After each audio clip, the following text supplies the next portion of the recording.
Now, going over to the political part of the podcast, you have Donald Trump asking the Department of Justice and IRS to revoke Harvard University's tax exemption. Now, this comes with thanks to Nick Sorter on X. And he says, quote, breaking, President Trump and the Department of Justice have officially asked the IRS to revoke Harvard University tax exempt status. This will cost the woke university billions of dollars per year. Good. The indoctrination camp doesn't deserve a single dollar from the taxpayers. Trump has already revoked billions in federal funding. Harvard is about to learn go woke, go broke the hard way. And this is a quick clip from Fox News, which somehow is still in business. I think about 25 people still watch, and one person pays for their actual content. But nevertheless, the Trump Justice Department and the administration has asked the Internal Revenue Service to revoke Harvard University's tax-exempt status. This comes after President Trump suggested that move on Truth Social earlier in this week, that Harvard should lose its tax-exempt status. The move could cost the Ivy League institution billions of dollars. The Trump administration has already halted more than $2 billion in federal grants to the university over what the White House says was a failure to address anti-Semitism on campus. The Trump Justice now, in terms of going rogue, going broke, they won't happen for a while. I say it because Harvard University has I believe, $53 or $51 billion endowment. And that's not just cash money in the bank. That's invested wisely. I mean, they are doing quite well. And yet, I believe there is reports of them getting about $2 billion a year from the feds, aka us. Well, and the loans from the Chinese. But yeah, $2 billion a year. And they have $50+ billion their endowment. And it's one of the most, I don't, but a lot of people do respect the name. People pay a premium to go there. And yet they get $2 billion from people like you and I, which I find viscerally abhorrent. I was actually interested. I look at University of Iowa, my former alumni. They have about it depends on the report, between a $1 and $3 billion endowment. So this isn't just unique to Harvard. They have one of the largest amounts. In terms of their prestigious name, yeah, I don't think they deserve much federal funding. Again, I don't see them really serving.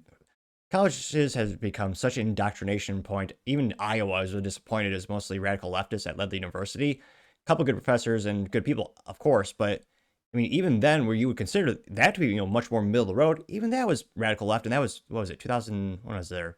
About 2009 to 2013-ish. I mean, even back then, it was just an indoctrinational hellhole in many ways. And this went pretty viral, about 850,000 views and 32,000 likes. One of the first comments comes from Sarah Smith, who says, quote, I'm tired of these woke universities receiving taxpayer dollars. It's time we revoke Harvard tax exemption status. Gained 575 likes. Nick Sorter says, why should we be subsidizing woke indoctrination camps? Gained 411 likes. Yep, good point. One of the best books by Ben Shapiro is Brainwashed, in which he actually talks about the statistics on how many college campuses are just overwhelmingly taught by radical leftists. It's like less than 1% of the professors identify as Republican or Libertarian, which I would argue, if you actually want diversity of thought and opinion, the college professor ratio in terms of politics, it should be about equal to the United States. Maybe 45% Republican, 5% Democrat, and the rest of Libertarian. That, I mean, statistically speaking, that'd probably be an overrepresentation of the Libertarian Party, but still, I would like some more than just one giant think tank. You have Tage saying, quote, Harvard took taxpayers' cash, pushed anti-American garbage, and thought there'd be no consequences. Now Trump's slamming the door shut and sending the bill, go woke, go broke, is now policy, getting 123 likes. Now, another concerning thing is, if Democrats win the presidential election next time around, I mean, will they just double the funds? So let's say they're going to get $2 billion a year when Trump is in office, Trump stops it. Well, will they just give them $16 billion next time around to make up for that cost? Kind of like when we have a government shutdown.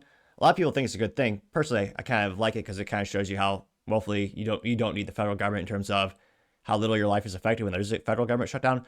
But when there's a federal government shutdown, we're not spending money on those people's salaries, but they get back pay. So when they come back to the office, they get that money and then some. So, I mean, personally, I don't think they should be paid if they actually shut it down. That would actually be saving us fiscally some dollars. But yeah, that's not a misconception. It's like, oh yeah, it's government shutdown. Well, kind of, but you're just delaying those payments. Now, going back to the top comments, let's see here. You have, that's the leader of Harvard who, she was another people will call a DEI hire who actually is a lot in common with Joe Biden. Actually, she stole a lot of information and put her own name on it when it comes to her dissertation papers. Now, this was posted to us thanks to Robert Sfacher saying, quote, Harvard renamed all of its buildings because they were named after white men. America needs to be purged of DEI and Afro. This is a new word for me. Afrocentric. Oh no, I think I know that. Afrocentric Marxism. U.S. universities have turned into woke communist cesspools. Shut them down and put all the courses online for free. I mean, I would argue the courses still aren't worth much, but you can do that. It got 172 likes. Is it? I forgot her first name, but I think it was Miss Gay was her name too. They also bragged that she was the first Harvard leader that was LGBTQ, and I believe African American, which probably not good to prop them up when that person was also morally vacuous, mentally vacuous, and stole intellectual property and put it off as their own. But yeah, again, we'll see if this actually goes through. Personally, I think Harvard has more than enough resource allocation with their endowment, their fundraising efforts, as well as what they charge, that they don't need federal funding. And again, Harvard is saying, maybe they don't want the funding so they can go more into DEI. That's what they've been saying thus far. But let me know your thoughts, because as always, be fascinated to hear what you have to say.